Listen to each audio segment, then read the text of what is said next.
안녕하세요. 월가제입니다. 80일간의 투자 일주 20일차 시작해 보겠습니다. 오늘도 시황 잠시 다룬 다음에 이제 두 번째 파트는 가치평가 입문 공부를 해보겠습니다. 그 다음 세 번째 파트는 마찬가지로 이제 자기관리에 대해서. 그래서 오늘 시황은 개장하고서 이제 아프간 뉴스랑 중국발 그런 규제 문제 때문에 장 초에는 좀 내렸다가 다 회복하고 결국은 나스닥 같은 경우에는 거의 개장 포인트에서 끝났습니다. 살짝 0.몇% 오른 채로. 그래서 오늘 월요일에 큰 그런 경제 지표도 없었고, 지금 요새 보고 있는 것은 지금 일본 주식시장이 추세가 좀 터질 것 같아가지고 지금 나스닥이랑 S&P 내릴 때는 같이 내리다가 오를 때는 따라서 못 오르고, 지금 일본이 올림픽 전후로 그런 문제들도 되게 많았고 또 코로나 상태도 너무 안 좋고 해서 여러모로 지금 상황이 안 좋은 상황이라서 아마 추세가 터지면은 하방으로 터지지 않을까 그런 생각을 하고 있습니다. 그래서 주봉 차트를 보면 이렇게 굉장히 일본 시장도 많이 올랐죠. 근데 일본에 대해서는 제가 일본 대학도 나왔고 이제 친구들도 일본에 좀 있고 해서 물어보면은, 일본의 문제는 제가 예전에는 일본이 그래도 원천 기술도 많고 4차 산업혁명 관련해서 굉장히 어떤 우위에 있다고 생각을 했었는데, 요새는 이제 청년들이 어떤 테크 기업 그런 쪽으로 그런 자원 자체가 없어가지고 상당히 많은 어떤 개발자라든지 그런 인력들을 한국에서 많이 공수해 가기도 하고, 스타트업 자체도 투자할 만한 곳이 없어서 일본에서 조금만 테크놀로지나 AI 관련이면 쉽게 투자받을 돈이 넘치고 그런 얘기들을 많이 들으면서 좀 일본 경제에 대해서 살짝 부정적으로 요새 좀 바라보고 있습니다.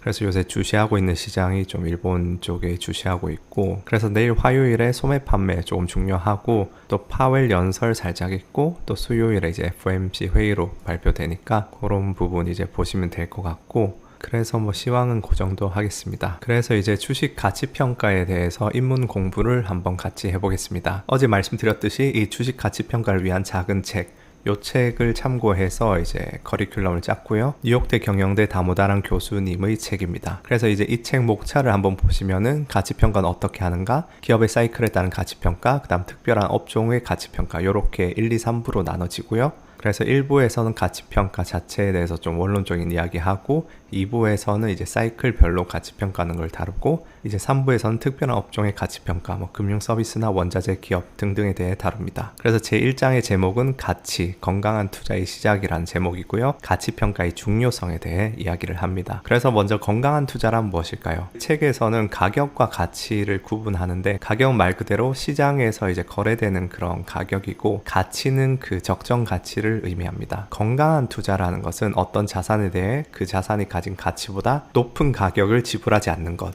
이렇게 표현을 하는데요. 그렇기 때문에 무엇을 사려고 하든 그 전에 그 가치를 계산해 보아야 한다는 점. 그래서 제가 슬라이드에서 이제 까만 부분은 책 내용이고 파란 부분은 제가 좀 첨언하는 부분이라서 이제 제가 동의하지 않는 부분들도 있긴 합니다. 근데 어쨌든 책에서는 어떤 가격이든 그 가격을 받아들일 타인이 있다면 그 가격이 정당화될 수 있다는 주장은 터무니없는 주장이다. 그건 폭탄 돌리기와 같으며 내가 폭탄을 쥐고 있을 때 터지지 않는다는 보장이 없다. 요렇게 이야기를 해요. 근데 투자자의 입장에선 그렇겠지만 트레이더의 관점은 또 다르겠죠. 트레이더들은 가치보다 훨씬 높은 가격이라도 더 모멘텀 때문에 더 갈 것 같으면 사기도 하겠죠. 그래서 책에서는 그림이나 조각에 대해서는 이런 주장이 받아들여져도 금융자산은 아니다. 금융자산은 미래에 예상되는 현금 흐름을 기대하고 사는 것이기 때문에 그렇게 이제 설명을 하고요. 그러면 요런 정의야, 요런 뷰에서 본 비트코인은 당연히 그렇게 약간 비판적으로 바라보겠죠. 이제 요거는 책 말고 다른 기사에서 가져왔는데, 다모다란 교수님이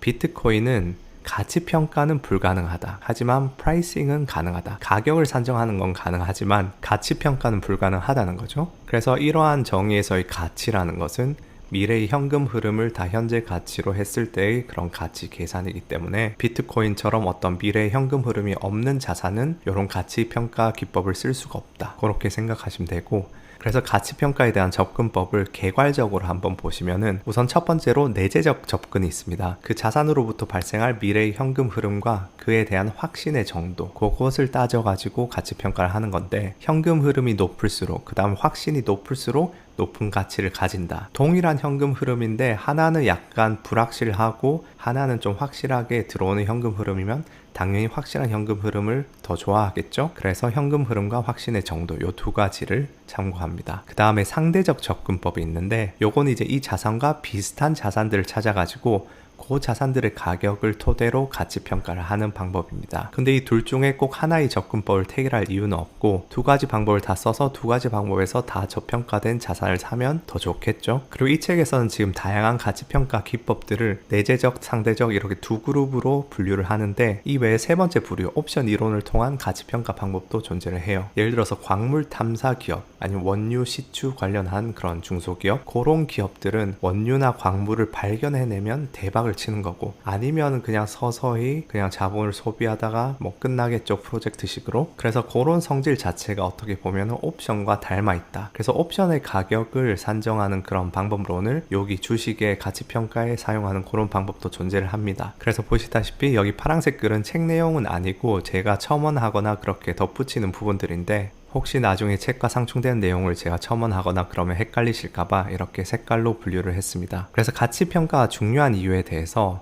단기 트레이더건 장기 투자자건 상관없이 가치평가는 유용하다고 말을 하는데요. 예를 들어서 주식을 선택하려는 사람은 당연히 관심 기업 중에서 싼 것을 찾기 위해 활용을 하겠죠. 근데 차트 매매한 사람도 추세와 모멘텀의 변화를 찾아내는데 가치평가를 활용 가능하고, 그런 타이밍을 찾으려는 사람도 어떤 시작 지점의 상태를 결정하기 위해서 활용이 가능하겠죠. 그래서 꼭 뭐 가치 투자한 사람만 가치평가를 공부해야 되는 건 아니고, 기술적 지표를 쓰는 트레이더라 하더라도 어떤 주식에 대해서 기술적 매매로 트레이딩을 할 때 그 주식이 저평가된 주식일 경우에는 이제 상방으로만 기술적 지표를 활용해서 매수 진입하고, 고평가된 상품은 이제 공매도해서 진입하는 그런 방식도 섞을 수가 있겠죠. 그리고 투자 외의 분야에서도 유용합니다. 예를 들어서 스타트업이 벤처 투자 받을 때, 혹은 회사가 기업 상장하려고 할 때, 아니면 회계사들도 재무제표상의 자산을 어떤 공정 가치로 계산하려고 할 때, 요럴 때 이제 가치평가를 사용합니다. 그런데 이런 가치평가에 대해서 약간 오해랄까? 그런 불편한 진실이 세 가지가 있다고 다른 교수님은 이야기를 해요. 그 첫 번째는 가치평가는 한쪽으로 치우치기 마련이라는 것. 가치평가라고 하면 어떤 객관적인 느낌을 주기도 하는데 전혀 그렇지 않고,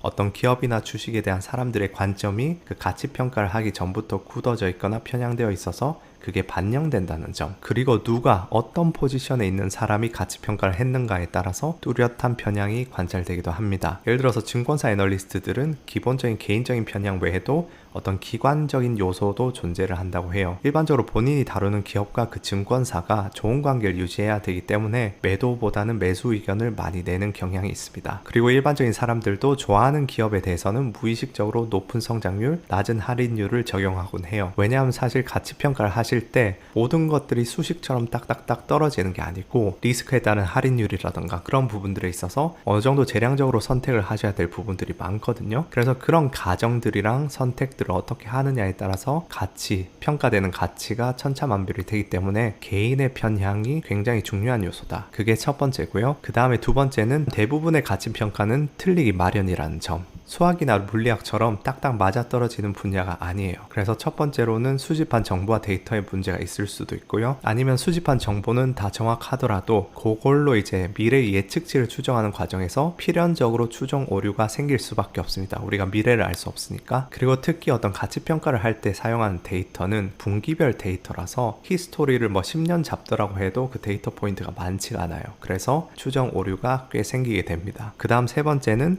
모든 기업은 그 특정한 기업만의 불확실성이 존재하기 마련이에요. 뭐 인수합병이나 뭐 여러 가지 다양한 불확실성 자체가 있기 때문에 틀리는 부분이 있을 수밖에 없고요. 마지막으로 100번 양보해서 그 기업의 미래를 완벽히 그릴 수 있다 하더라도 거시경제 환경은 항상 변화를 하겠죠. 그래서 뭐 금융위기 직전에 2008년 초에 어떤 회사를 밸류에이션을 좋게 했다. 그래도 금융위기가 터지면 사실 그 가치는 다 틀리게 되는 거죠. 그래서 가치평가는 틀리기 마련이고, 또한 가치평가를 한 시점에서 그 평가의 정확성을 판단하기도 어려워요. 그래서 지나봐야 한다. 게다가 어떤 경우에서는 더 많은 정보와 더 많은 분석이 더 많은 불확실성을 가져오기도 해요. 근데 그렇다고 해서 가치평가 자체를 피해서 불확실성의 위험을 무마할 수는 없고요. 그 다음에 불편한 진실 세 번째, 단순한 것이 더 좋을 수 있다는 점이에요. 지난 20년 동안 컴퓨터 성능이 향상되고 정보 및 데이터 접근성이 향상되어서 가치평가가 복잡해졌어요. 그런데 모델은 무조건적으로 복잡하다고 좋은 것은 아니에요. 왜냐하면 복잡해지면 복잡해질수록 상쇄되는 부분이 존재하기 때문이죠. 모델이 복잡할수록 더 많은 정보로 세밀한 추정을 할 수 있지만, 그만큼 그 수많은 변수 중에 몇 개만 잘못되어도 크게 틀릴 가능성이 점점 높아지겠죠. 있죠. 그래서 일반적으로 과학 분야에서 무조건 단순한 모델을 쓸 수 있으면은 단순한 모델을 써라, 뭐 그런 얘기가 있는데, 가치평가할 때도 3가지 변수로 가치평가가 가능하면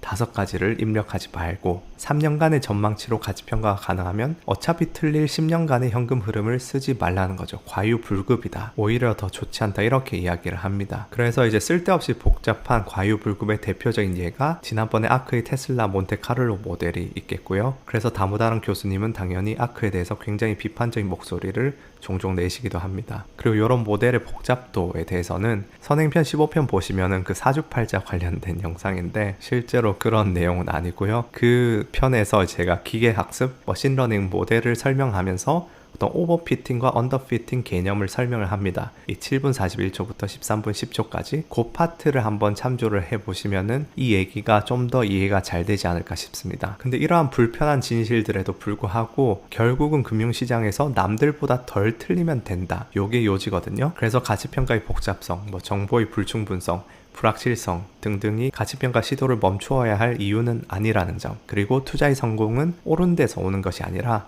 다른 사람들보다 덜 틀린 데서 온다는 것을 명심할 것, 요렇게 책은 이야기하고 있습니다. 어쨌든 오늘 간단히 1장을 한번 다뤄봤습니다. 그게 2번째 파트였고요. 이제 3번째 파트는 자기관리. 제가 캠핑 갔다 와서 라면을 좀 먹었어요. 원래 친구랑 먹으려고 컵라면을 좀 사갔다가 둘 다 안 먹는 바람에 집에서 2개 먹었더니 그 68, 그 지지 뚫었던 게 휩소 구간이더라고요. 그래서 다시 69kg대로 올라왔는데, 그래서 오늘 다시 좀 관리를 하면서 열심히 하고 있습니다.